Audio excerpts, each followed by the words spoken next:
Vamos falar de reeleição? Vamos lá. Porque já que a coisa está muito monótona, agora então o Congresso decidiu, né, a tratar da reeleição. Então vou pedir ajuda aqui para a Mel para a gente falar de reeleição.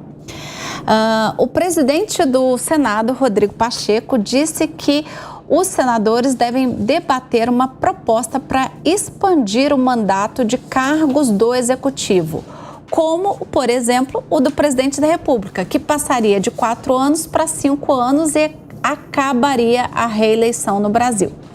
Pacheco fez uma sinalização de que a Casa não vai discutir somente as mudanças no Congresso, vai discutir outras coisas também. Mas vamos falar da reeleição.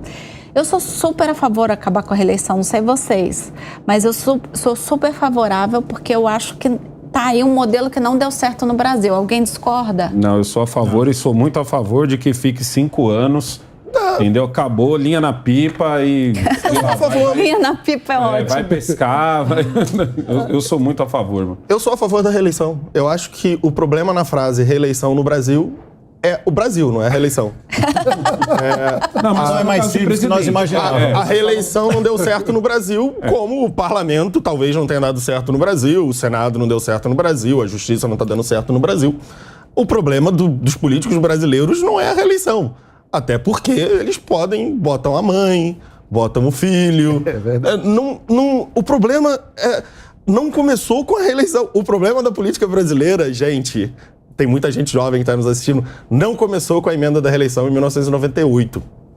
A gente já estava um pouco perdido ali no caminho. Não vai mudar o Brasil acabar com a reeleição. O que vai mudar é a pessoa. Então beleza, a gente tira o político A, coloca o político B, que é indicado pelo político A.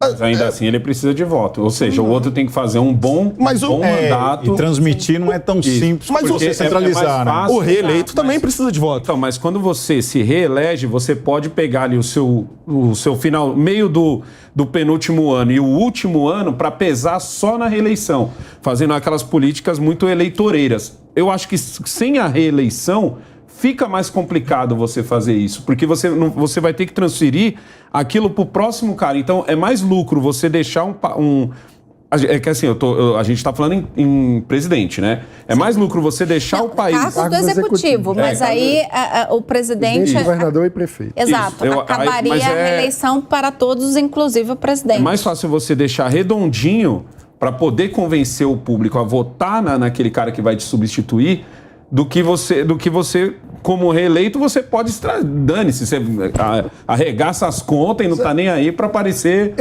para usar mais da maquiagem. Eu acho que esse debate é uma armadilha que está baseada naquele nosso vício de olhar centralizado no poder. Ou seja, a gente olha como se o presidente da República fosse ser a solução dos problemas institucionais, da cultura ou do Brasil, né? Para citar como se não existisse deputado e senador, né? Às vezes a gente fala como se não existisse. Né? E aí eu acho que o ponto é, como que a gente pode democratizar o nosso sistema democrático? Como democratizar os partidos políticos, os lugares onde os políticos se agregam para disputar votos. A gente fala sobre a ausência de projetos partidários.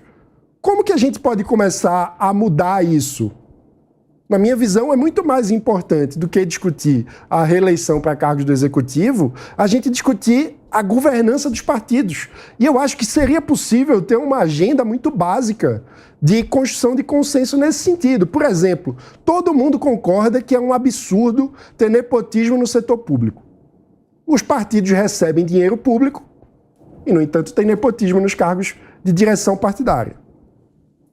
Todo mundo concorda em ter limites à reeleição, como já há, para cargos no Executivo. Não há limites para a reeleição de dirigentes partidários. A maioria dos partidos brasileiros tem o mesmo presidente há décadas. Então... São donos, praticamente. São donos de partido. Então, se a gente quer melhorar o sistema político, eu acho que é muito mais importante a gente olhar para as estruturas que estão mais próximas das pessoas. Porque alguém que quer ser candidato a vereador, ele não vai conversar com o prefeito que está disputando a reeleição. Ele vai conversar com o dirigente partidário, municipal.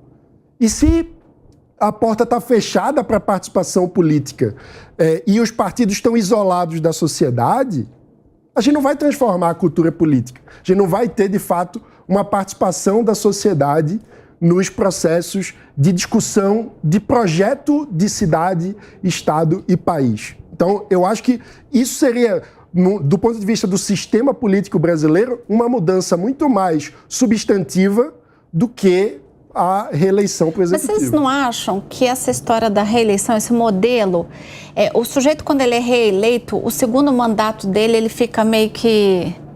Cansado. Exato, toca meio que... A não ser que... Sabe, meio... Não tem inovação, não tem mudança, até porque ele já sabe que ele não vai se reeleger novamente. O segundo mandato do presidente Fernando Henrique Cardoso foi muito frutífero em relação a inovações. A lei de responsabilidade fiscal, por exemplo, foi fruto do segundo mandato de Fernando Henrique Cardoso. O segundo mandato de Lula foi utilizado para que uma política absolutamente obscura, que jamais tinha ocupado qualquer cargo eletivo e que tinha sido içada do Ministério das Minas e Energia para a Casa Civil, chamada mãe do PAC, acabasse por ser eleita com a influência de Lula. Num país sem reeleição, Lula teria elegido Dilma Rousseff de qualquer forma. Me digam aí como que acabar com a reeleição melhoraria a qualidade média dos nossos políticos. Eu não consigo ver isso. Não. Podiam acabar com a reeleição e também falar assim, como nos Estados Unidos, né? Quando o sujeito chegasse ao cargo máximo, ele nunca mais pudesse concorrer a nada. Mas depois de ser reeleito, né? Depois de ser reeleito. Mas eu digo, tirando a reeleição. Né? E aí, por que a gente não traz esse formato também para o legislativo? Em que você dá uma oxigenação, você coloca um período máximo para que aquele sujeito possa se reeleger e a gente, consequentemente, pudesse dar uma oxigenação para que o mais não fosse do menos.